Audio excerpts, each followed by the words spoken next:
Yo goons, what's good? Today I thought I would talk about a little bit of Lost Warrior tech that seems to be really good, but pretty much no Lost Warrior players are implementing it in-game because it is a little bit difficult. And what I'm talking about is essentially the ability to cancel other specials out of his 5ms, this button, without doing, like, going straight into jumping MS. Because if you didn't know, Lost Warrior's 5ms, this, is jump cancelable. But the jump cancel window is a little bit after the hit, so I'll hold straight up right here. You can see there's a bit of a delay. And it turns out that if you time a jump, like just when that window is ending, basically like at the earliest possible point that you can do a jump cancel, you can use that window to like cancel into other 5ms moves. Into other 5ms, and not only that, into just the other MS moves. And you can kind of use that as a Tiger Knee window, and that allows this character to get dummy damage and also TODs, because of course it lets him do more specials in one combo, which lets him build stacks of his time stop. It's really good. So I'm going to try to demonstrate a little bit of what I mean here.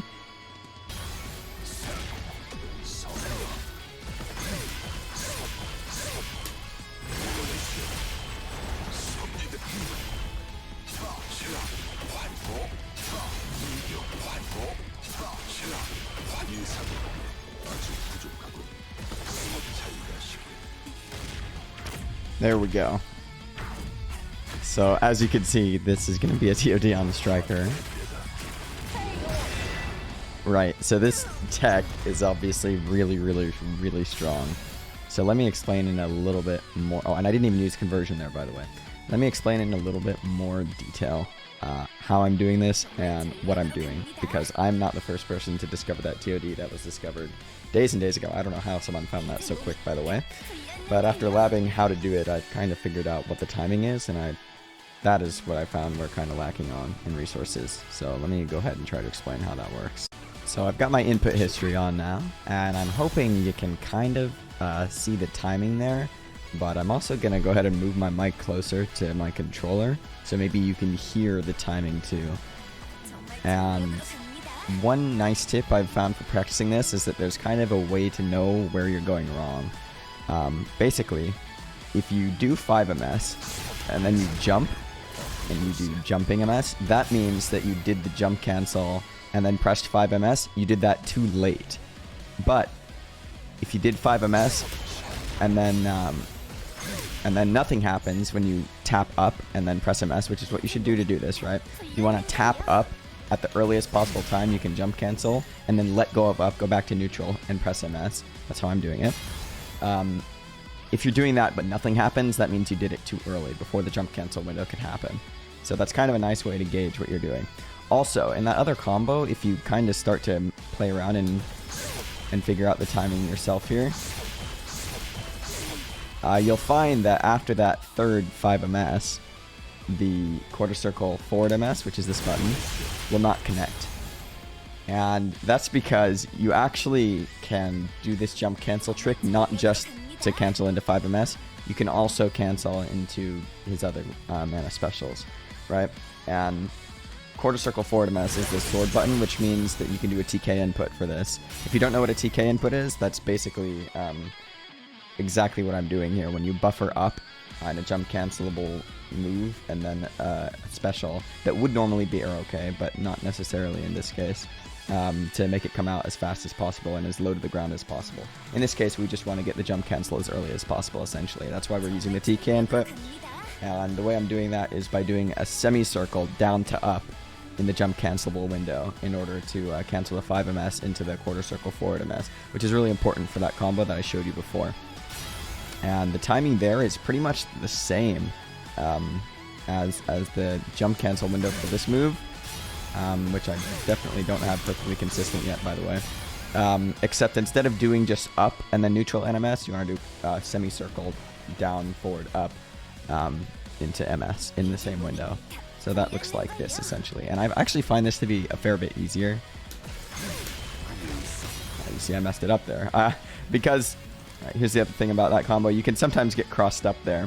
I didn't actually mess up the TK input there, but because I crossed up Striker, I did a semicircle basically forward relative to this position. So I got his quarter circle back MS, which is this move, which you don't want. You want to get the swords, which is why it's really nice in that combo I showed you that you do like 3 of these 5 MS cancels, because that means you end up on the same side you started. It's a little bit easier to not cross up your own inputs. Like that. That's what it looks like if you're doing it successfully, and hopefully you could see the timing on the bar there. It's a little bit hard to follow, right? But really, I recommend that you just play with this in training mode, because there isn't like an easy rhythm to it.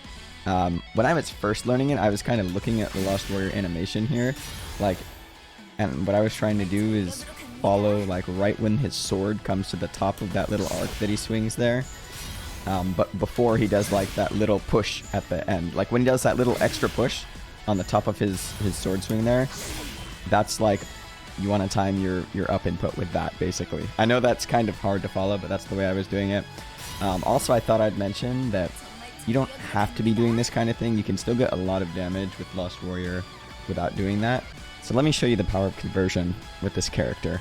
And what's nice about conversion is that you don't need to do any 5MS cancels, and removing the end lag from your first 5MS and then converting to do the second one immediately lets you get 3 5MSs for free.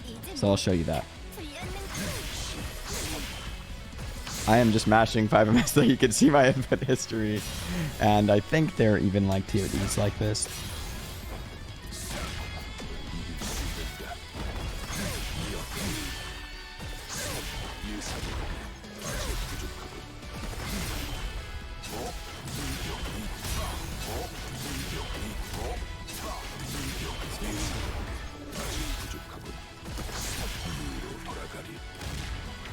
So there we go.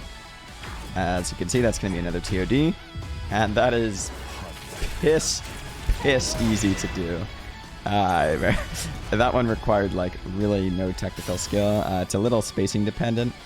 And we can derive from that a few conversion tips on how you can use it with this character. Namely that when you're trying that, you might run into this issue where you convert a little too early. You should be aware though that Lost Warrior, his frame data is not the best, and he kind of lacks a safe block string ender. Right now, we Lost Warrior players are getting away with cheesing a lot of people using 4S or back skill. This one, kind of ending block strings with this, doing 5H into 4S. And that's really cheap. First off, because if people aren't using the guard button, they are literally getting crossed up twice here and have to block an overhead if they're not ready for it. So it's pretty cheap, honestly. It opens people up all the time.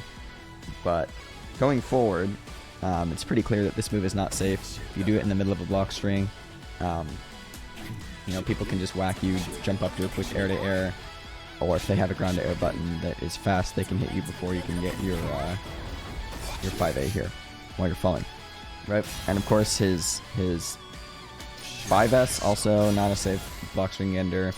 It's really slow. I believe this might be punishable. And 5MS, this is a really bad block string ender, because this is extremely punishable.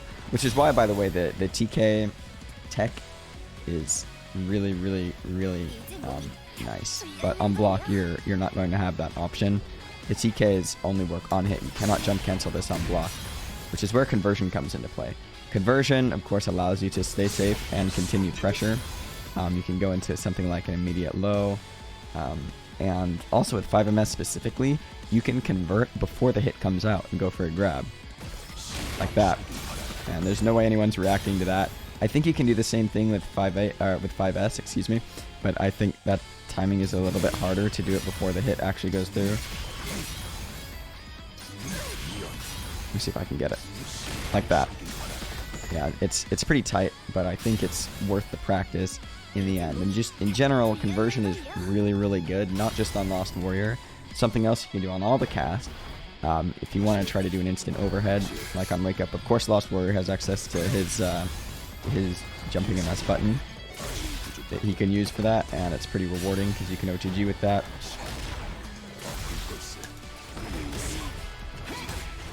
You know, get something going. But for the rest of the cast, And if you want to take advantage of conversion specifically, A, for Lost Warrior, you can do it to make this safe. You know, you can convert if that gets blocked and you'll be okay. Whereas normally if you do this Rising and it doesn't hit, you're going to be in trouble. Or what you can do, which works on every character, is you can jump and then immediately convert and throw out an aerial. But because Lost Warrior's buttons are pretty slow, he needs to jump a little bit higher before he does this, like that. But it's still pretty fast, and it's pretty solid, and it's just something that you should be aware of. Right, so conversion is very powerful on this character, and I think it will be a big deal going forward. And with that being said, that's all I really had planned for this, I guess, mini tech guide. I'm by no means the best Lost Warrior player out there, but it's important that everyone knows this who wants to play this character, because I think these are some really powerful things.